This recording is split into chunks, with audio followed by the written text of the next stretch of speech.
Bismillahirrahmanirrahim. Assalamualaikum warahmatullahi wabarakatuh. Perkenalkan, saya Fibrilian Stoik, NIM 130141927 akan mempresentasikan terkait kompetensi kepribadian konselor. Ada 3 yang menjadi pokok bahasan kita kali ini. Apa saja itu? Langsung saja kita masuk ke pembahasannya.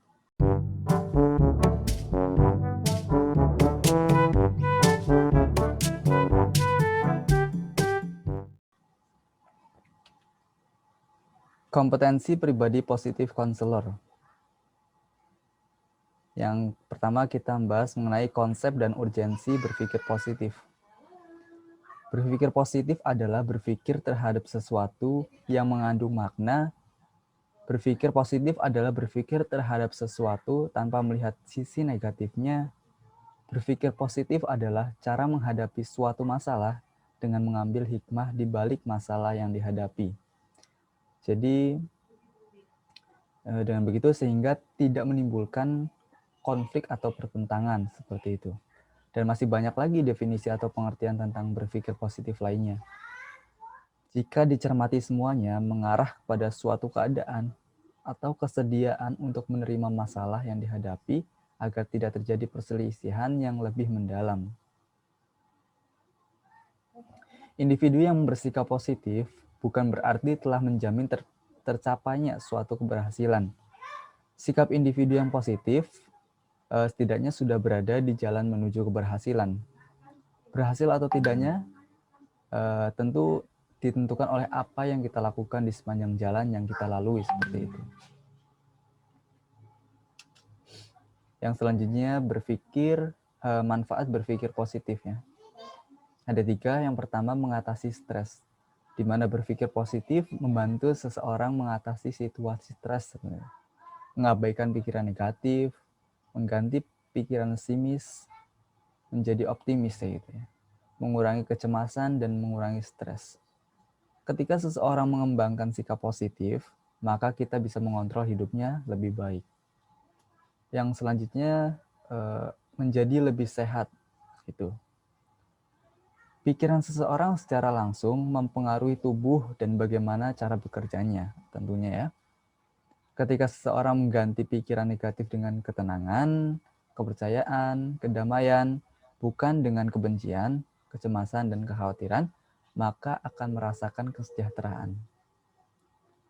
Yang terakhir ada bisa mengambil keputusan yang benar tentunya ya. Berpikir positif mencegah seseorang memilih keputusan yang salah atau melakukan hal yang bodoh yang kemudian disesali, maaf. Berpikir positif membuat seseorang memilih keputusan dengan cepat tentunya ya. Oke, lanjut ya. Poin yang kedua di sini kita membahas mengenai cara membangun sikap berpikir positifnya ya. Dari tadi mengenai pengertian, lalu manfaat, yang terakhir ada cara membangun sikap positif. Itu bagaimana? Yang pertama, memiliki pikiran positif. Nah, sikap positif tentunya lahir dari pikiran positif ya. Untuk itu, agar selalu bersikap positif, terlebih dahulu harus membiasakan berpikir positif terhadap apapun. Itu wajib sekali ya teman-teman. Yang kedua, selalu open-minded. Orang-orang yang berpikir positif akan selalu open-minded ya. Siap menerima gagasan baru seperti dari orang lain. Meskipun tampaknya gagasan itu tak masuk akal ya. Selanjutnya, milikilah kebiasaan bertindak. Ambil tanggung jawab penuh atas apa yang terjadi pada diri. Jangan menyalahkan orang lain, jangan menyalahkan diri sendiri juga ya. Menurut Brian Tracy, sikap tidak bertanggung jawab itu adalah akar dari segala emosi negatif. Bertanggung jawab berarti menebang batang emosi negatif. Dengan begitu, kita menghilangkan semua ranting dan cabang-cabang. Oke, yang selanjutnya, yang keempat, ada jaga kesehatan fisik. Itu salah satu sikap membangun sikapnya. Di mana di dalam tubuh yang sehat kan terdapat jiwa yang kuat, ya seperti itu. Juga terdapat sikap yang positif. jaga kesehatan dan kesegaran tubuh dan pikiran diri. Sikap positif lahir karena kenyamanan Anda terhadap diri sendiri. Yang terakhir, perbanyak tersenyum. Ini sangat penting. Itu termasuknya sangat penting sekali ya. Lakukan sekarang dan rasakan pikiran dan sikap positif dalam diri. Baik, jadi kesimpulan dari poin yang pertama ini, cara membangun sikap berpikir positif adalah gini, dapat ditarik kesimpulan bahwa berpikir positif adalah cara menghadapi suatu masalah dengan mengambil hikmah di balik masalah yang dihadapi, sehingga tidak menimbulkan konflik atau pertentangan itu ya. Efek dari berpikir positif yaitu apabila seseorang individu mampu berpikir positif, maka kondisi psikologis individu tersebut positif pula tentunya. Intinya, antara proses berpikir dan tindakannya berjalan berdampingan, tidak dapat dilepaskan satu sama lainnya ya.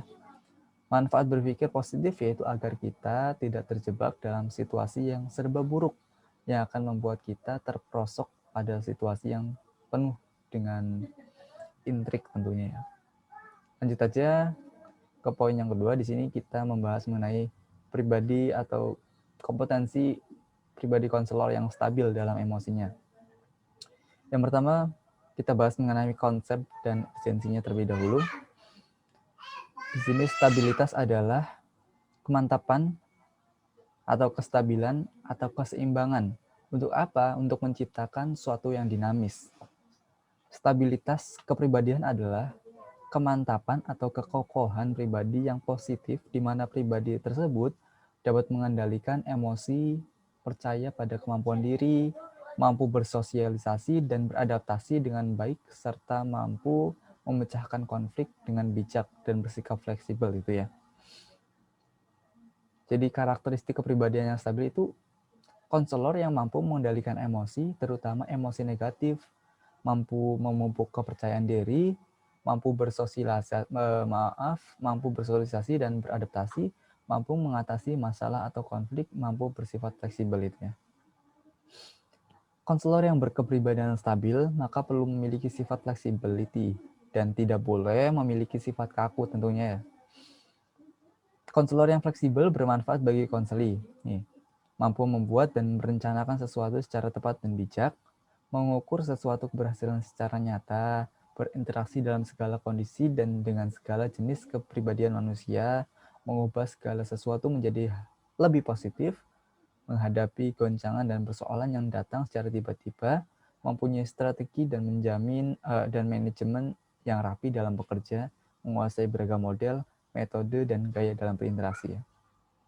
Selanjutnya, di sini kita akan kupas tuntas mengenai tips mengontrol emosinya. Yang pertama, kenali dan terima bahwa kamu bisa mengontrol emosi kita ya. Kita harus terima bahwa kita bisa mengontrol emosi. Hal yang pertama untuk dilakukan adalah meyakinkan diri sendiri bahwa kita berpegang penuh untuk mengontrol emosi diri kita sendiri nih. Kita tidak bisa menyalahkan orang lain. Kita tidak bisa menyalahkan orang lain atas emosi yang timbul pada diri kita. Tentu saja ada faktor luar yang memicu emosi tersebut. Dan hal ini di luar dari kendala kita. Penting untuk diingat ya teman-teman bahwa kita bisa menyesuaikan diri sendiri untuk bereaksi. Misalnya kita telah memprogram diri sendiri untuk marah jika seseorang membunyikan klakson saat macet, atau tersenyum ketika seseorang meminta maaf kepada kita ya. Yang selanjutnya, identifikasi alasan yang memicu emosi. Cobalah untuk melihat lebih dekat gaya hidup diri sendiri. Gini, terlalu mencintai sesuatu di dunia seperti pada harta. Jadi, mencintai sesuatu di dunia seperti pada harta, atau seseorang akan menciptakan ketakutan akan kehilangan atau bahkan bisa depresi kan seperti itu. Batasi keinginanmu dengan mengetahui kebutuhanmu. Lalu selain itu, mengonsumsi makanan instan atau yang tidak bernutrisi bisa mempengaruhi suasana hati, itu salah satu contohnya. Gini nih, jika seseorang terlalu lama merasa lapar dan langsung mengonsumsi makanan yang kurang bernutrisi, maka otak kita akan bingung dan menganggapnya bahwa kita sedang stres seperti itu. Yang selanjutnya, ubah pemikiran. Jadi intinya dari emosi terdalam kita adalah sebuah keyakinan yang mendorongnya. Kita merasa sedih ketika kita yakin telah kehilangan sesuatu, kan tentunya seperti itu ya teman-teman. Marah ketika memutuskan bahwa tujuan kita telah gagal kan. Kita mungkin tidak dapat mengubah situasi, namun kita dapat mengubah pemikiran kita sendiri. Kita bisa mengubah pikiran yang mengarah pada kesedihan atau ketidakbahagiaan dengan pikiran yang mengarah pada kegembiraan. Seperti itu. Selanjutnya poin yang terakhir ini ada pribadi yang optimis. Jadi kompetensi kepribadian konselor yang optimis seperti itu. Kita bahas mengenai konsep dan urgensi pribadi yang optimis terlebih dahulu. Di sini menurut Kamus Besar Bahasa Indonesia KBBI, sifat optimis merupakan suatu sifat seseorang yang selalu berpandangan positif atau baik ya teman-teman dalam menghadapi segala hal atau persoalan. Dapat kita tarik kesimpulan gini, optimis itu merupakan salah satu sifat yang dianggap baik oleh banyak orang atau bahkan semua orang kan seperti itu. Dengan rasa optimis, maka seseorang akan menjadi lebih semangat untuk menjalani hidupnya kan. Ternyata optimis tidak selalu baik teman-teman, karena ada akibat yang bisa saja terjadi pada seseorang jika dirinya terlalu optimis seperti itu. Di sini teman-teman akan mengetahui apa yang dimaksud dengan optimis, apa saja manfaatnya, terus bagaimana tips untuk menjaga kita tetap optimis seperti itu. Di sini sifat optimis sendiri memang sangat baik untuk dimiliki setiap orang dalam menjalani kehidupan dan juga untuk menghadapi berbagai hal.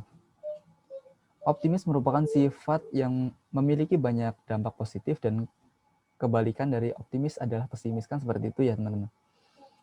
Orang yang memiliki sifat pesimis tentunya memiliki banyak pandangan negatif pada saat menghadapi persoalan atau bisa juga dikatakan kalah sebelum berperang kan seperti itu.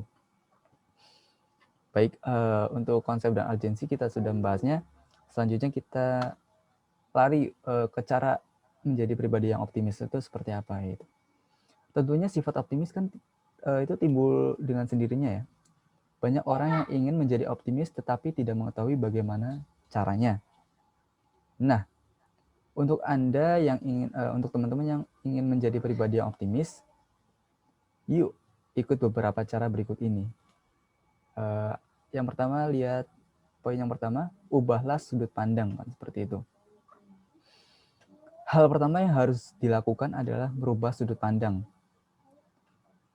Secara tidak sadar, sudut pandang kita akan sangat mempengaruhi tingkah laku sehari-harinya. Cara untuk merubah sudut pandang bisa dengan cara yang sederhana. Terlebih dahulu seperti tidak mengeluh dengan berbagai pekerjaan yang ada.